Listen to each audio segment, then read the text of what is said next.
ক্রিকেটে আমরা প্রায় একটা কথা শুনি, এই ম্যাচটা সহজ, এই টিমটা দুর্বল। কিন্তু সমস্যা কোথায় জানো?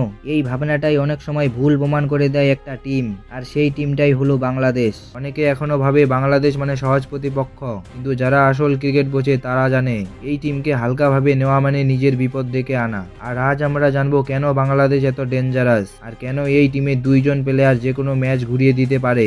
আর ভিডিও শেষে আমরা জানবো বাংলাদেশ 2026 টি-20 বিশ্বকাপে কেন খেলতে পারেনি। তাই শেষ পর্যন্ত থাকো। চলো একটা প্রশ্ন দিয়ে শুরু করি, যদি একটা টিম কখনো ওয়ার্ল্ড কাপ না জেতে তাহলে কি সেই টিম দুর্বল? বেশিরভাগ মানুষ বলবে হ্যাঁ, কিন্তু বাস্তবটা একটু আলাদা। বাংলাদেশ এখনো আইসিসি ওয়ার্ল্ড কাপ জেতেনি, কিন্তু তারা এমন কিছু ম্যাচ জিতেছে যা পুরো বিশ্বকে চমকে দিয়েছে। সবচেয়ে বড় উদাহরণ 2015 সালের ক্রিকেট ওয়ার্ল্ড কাপে ইংল্যান্ড বনাম বাংলাদেশ। অনেকে ধরেই নিয়েছিল ইংল্যান্ড জিতবে, কিন্তু ম্যাচের শেষে জয়ী হলো বাংলাদেশ। এই একটা ম্যাচ পুরো পৃথিবীকে বুঝিয়ে দিল বাংলাদেশ আর আগের মতো টিম না। এবার আসি প্রথম গল্পে। একটা নতুন ছেলে, কেউ চেনে না, কেউ তার নাম শোনেনি, হঠাৎ করে সে মাঠে নামলো। নাম মুস্তাফিজুর রহমান। 2015 সালে ভারতের বিরুদ্ধে সিরিজ। ইন্ডিয়া বিশ্বের অন্যতম শক্তিশালী টিম, আর এই নতুন বোলার প্রথম সিরিজেই 13 উইকেট। ভাবো একবার, একজন নতুন প্লেয়ার, আর সে সরাসরি ইন্ডিয়াকে থামিয়ে দিল।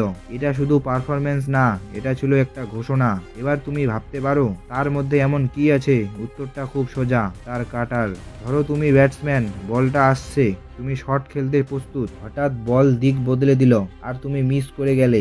এই একটাই জিনিস মুস্তাফিজকে আলাদা করে। আর সবচেয়ে ডেঞ্জারাস হয় কখন জানো? ম্যাচের শেষ দিকে 10 রান দরকার, 1 ওভার বাকি, মুস্তাফিজ বল করতে আসলো। প্রথম বল স্লো, দ্বিতীয় বল আবার স্লো, তৃতীয় বল হঠাৎ ইয়র্কার। ব্যাটসম্যান পুরো কনফিউজ, আর এখানেই ম্যাচ শেষ। কিন্তু গল্প এখানেই শেষ না, কারণ বাংলাদেশ টিমের আসল শক্তি আরেকজন প্লেয়ার, সাকিব আল হাসান। এখন একটা জিনিস খেয়াল করো, অনেক প্লেয়ার আছে যারা ভালো ব্যাটসম্যান, অনেক প্লেয়ার আছে যারা ভালো বোলার, কিন্তু খুব কম প্লেয়ার আছে যারা দুটোই পারে। সাকিব সেই বিরল প্লেয়ারদের একজন। 2019 সালের ক্রিকেট ওয়ার্ল্ড কাপ, এই টুর্নামেন্টে সাকিব যা করেছে, 600-রও বেশি রান, 10টিরও বেশি উইকেট। একটা প্লেয়ার একাই পুরো টুর্নামেন্টে প্রভাব ফেলেছে, এটা খুব সাধারণ কিছু না।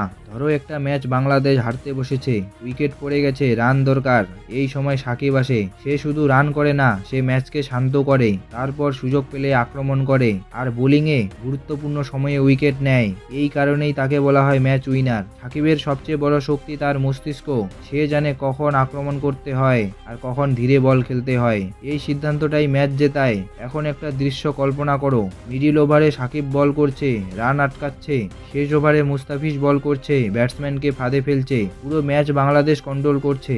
এই কারণেই বড় টিমরাও বাংলাদেশকে ভয় পায়।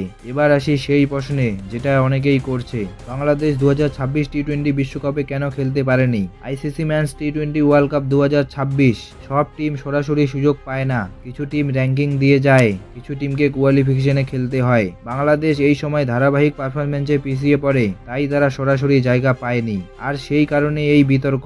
শেষে একটা কথা, বাংলাদেশ হয়তো এখনো বড় ট্রফি জেতেনি, কিন্তু তাদের কাছে আছে ম্যাচ উইনার, অভিজ্ঞতা এবং লড়াই করার মানসিকতা। আর এই জিনিসগুলো থাকলে যে কোনো দিন যে কোনো বড় টিমকে হারানো সম্ভব। তোমার মতে বাংলাদেশের সবচেয়ে ডেঞ্জারাস প্লেয়ার কে, মুস্তাফিজ নাকি সাকিব? কমেন্টে লিখে জানাও। আর এই ভিডিওটাতে একটা লাইক করে চ্যানেলটা সাবস্ক্রাইব করো। দেখা হচ্ছে পরের ভিডিওতে।